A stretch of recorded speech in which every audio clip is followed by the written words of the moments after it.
incroyable, la victoire. Les joueurs avaient fêté ça. C'était la dernière à Bayonne. Et aujourd'hui, c'était particulier parce on avait de la casse, on avait des joueurs fatigués. On s'était entraîné correctement, mais on savait que ça allait être dur. Et on redoutait un peu cette entame de match face à Toulouse, avec l'hommage à Thierry Bussautoir, avec cette équipe un peu, pas revancharde, mais qui devait à son public une belle sortie parce qu'eux aussi, ils ont fait une saison quand même difficile. Et voilà, après, on a fait le match le minimum qu'il fallait, quoi. C'est-à-dire qu'on s'est accroché, qu'on a marqué des essais, qu'on a essayé. Je crois que M. Chalon a été dur. L'essai de Gabi, il en a accepté un pour Toulouse ou deux qui était un peu plus contestable que celui-là. Voilà. Si le match finit 35-19, je pense qu'il n'y a rien à dire. Voilà, c'est 40 points encore à l'extérieur, pas de points de bonus hélas, mais l'attitude des joueurs m'a plu. Et puis quand je regardais ça d'en haut, je me disais qu'avec l'équipe, avec les choses que j'ai vues ce soir, on a une équipe qui pourra jouer le haut de tableau de Pro D2. Voilà ce que je me suis dit. Ça y est, tu es déjà tourné vers cette Pro D2, vers ses objectifs, Bien sûr, il y avait à la fois, on rendait hommage à des joueurs comme Tom Domeli qui a signé là son dernier match de rugby professionnel.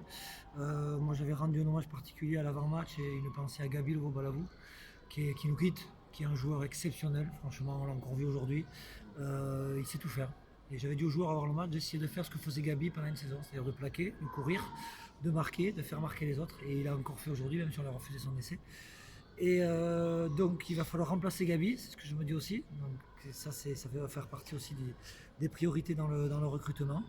Et, euh, et quand même les joueurs ont été jusqu'au bout de leur effort. Ça m'a plu et c'est des choses qu'on va devoir retrouver pour le championnat de Pro D2. Cette abnégation, cette envie de donner, et ils n'ont rien lâché. On a fini avec des crampes, avec des coups, il y a eu des chaos. Il y a un chaos spectaculaire de Bastien Fuster, mais qui va bien, mais qui nous a fait un pas de danse extraordinaire avant sa sortie. Et voilà. Ils sont allés au bout de l'effort. La saison est, je le répète, elle est décevante, c'est un gâchis, mais j'ai bien aimé cette réaction de ne pas lâcher et face à des Toulousains qui avaient envie de rendre hommage à leur capitaine. Et je crois que le match était. Il y avait beaucoup de temps de jeu, un peu brouillon, mais pour un dernier match championnat, c'était correct. Tu parlais de casse, il y a eu le chaos de Bastien, mais qu'est-ce qu'ils ont, Félix? Non, il y a Félix qui a un coup en espèce